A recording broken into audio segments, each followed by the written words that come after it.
All right, and welcome. Now it's time for the newsroom. Now, the media industry in Kenya has made tremendous milestone, confronting insurmountable challenges, from curtailing of the media freedom and the challenges businesses have in the landscape. Media is now one of the most trusted agencies of democracy and development in the country.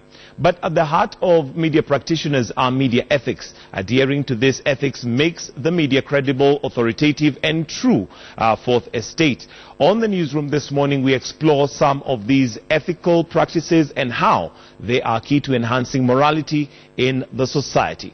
I'm going to introduce our guest this morning, and we are joined on my immediate left by David Omoyo, who's the CEO for Media Council of Kenya. Good morning. Good morning. And thank you for joining us.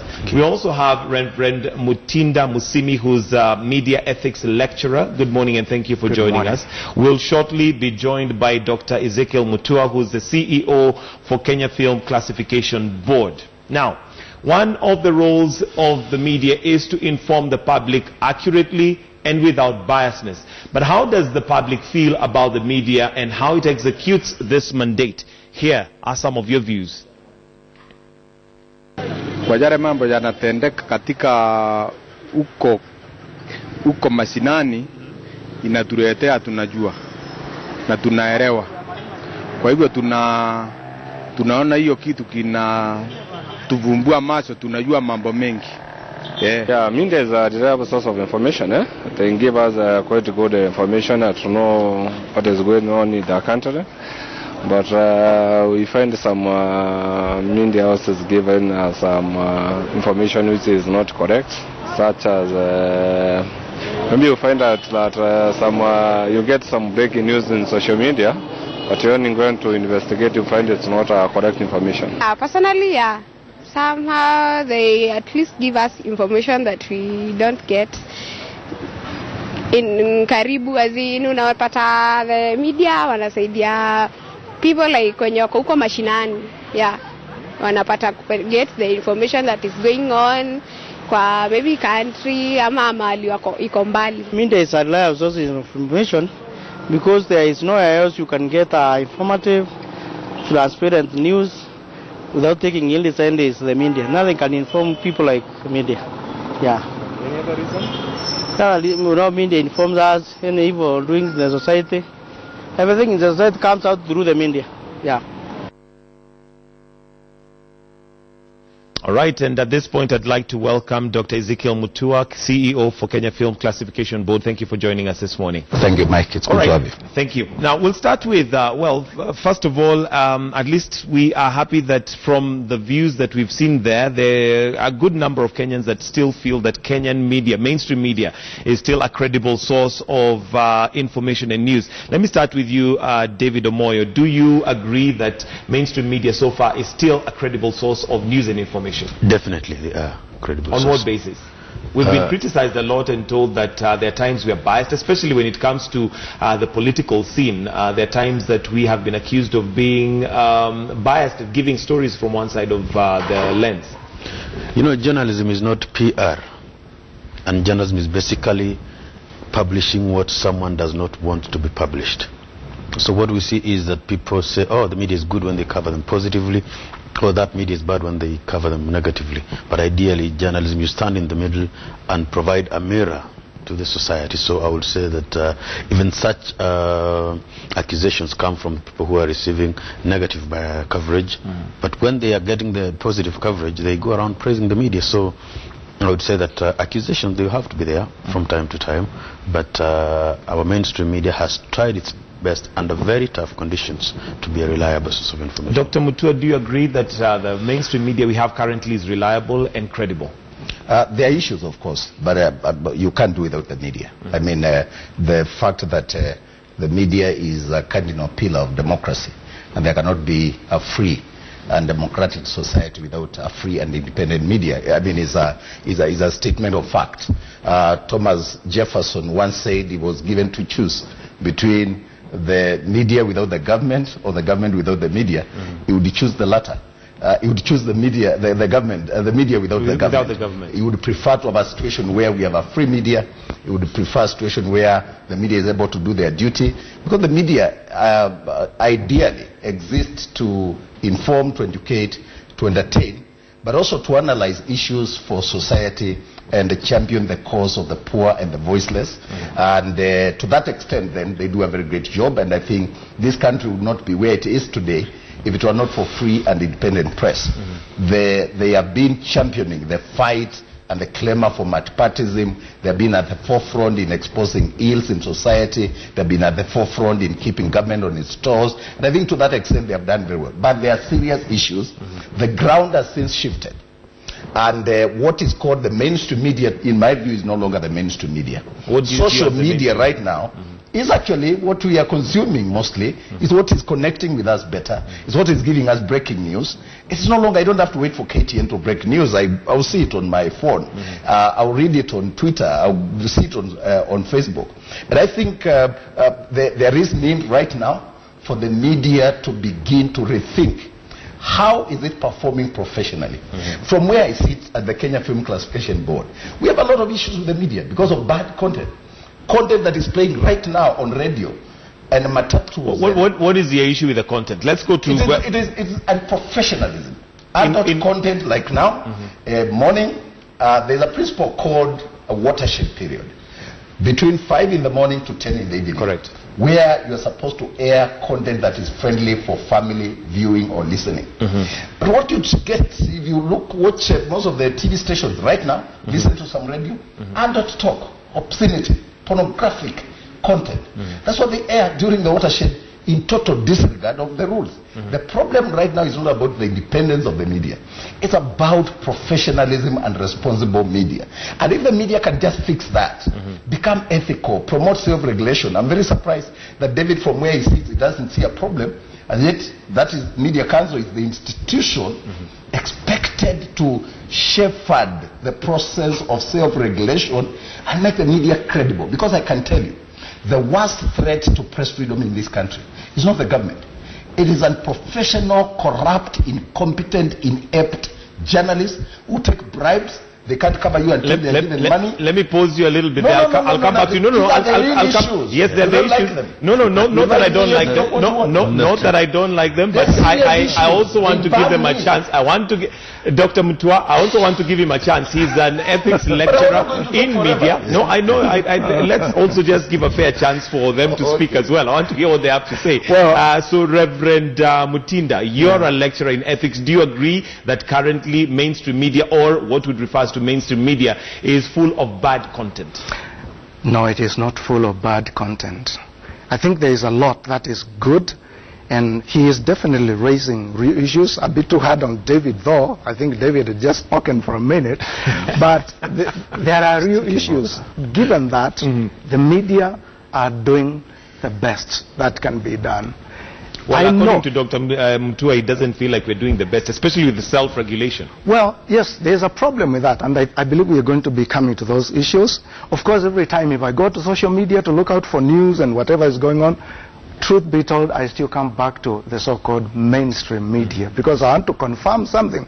Meaning there is something I do not believe so much in the social media. I have to counter-check that with what is credible, what is trusted.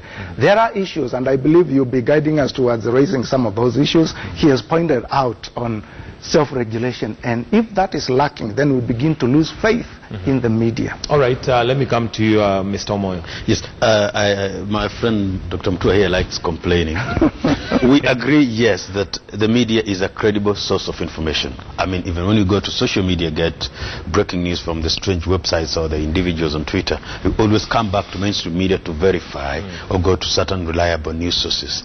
There is no question about certain professional questions about how the conduct of media houses and individual journalists and all that. But that does not mean that now mainstream media is not a reliable source of information. We cannot suddenly say because we have adult content on a breakfast show on one radio station, therefore the news on that radio station is not reliable, or the guys there are corrupt and all that. There are all these issues of professional and ethical conduct of the journalism, and we've been talking about them, including certain media houses where we think that they are propagating fake news, which is the challenge now. But that has not stopped us from believing that media is the most credible and reliable source of information. Again, we have to accept that some of these news sources who complain of bad coverage are the same guys who refuse to provide interviews. They refuse to provide information. You know, there's about principle of access to information. That leaves the journalists to work under anonymous sources or sources told us, because these guys, the guys in power, will refuse to be available for interviews, refuse to avail certain documentations and all that. And when you are covered negatively now, then the next morning you're saying, these guys, you wrote lies about us, you did this, yet you guys refuse to be available for that. All right, let me to conclude, so that I don't, we have two issues here.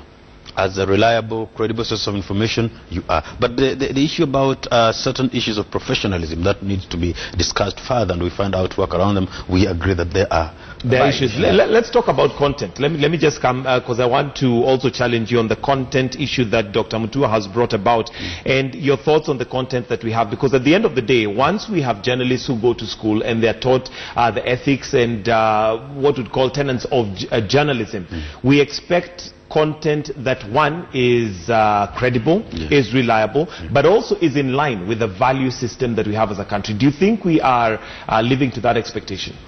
Well, I have, but to a large extent, yes, the media has tried to live to their expectations. But we have isolated cases, I mean, guys who we have already contacted and discussing with about who put some content at the wrong hours and hiding under the umbrella of freedom to put certain content that is inappropriate at certain hours. But I think that my friend Dr. Mutua overdoes it also sometimes. You get some little thing and then you think that this media has killed someone. It is something that sneaked out a bit. Mike, it's not so little thing.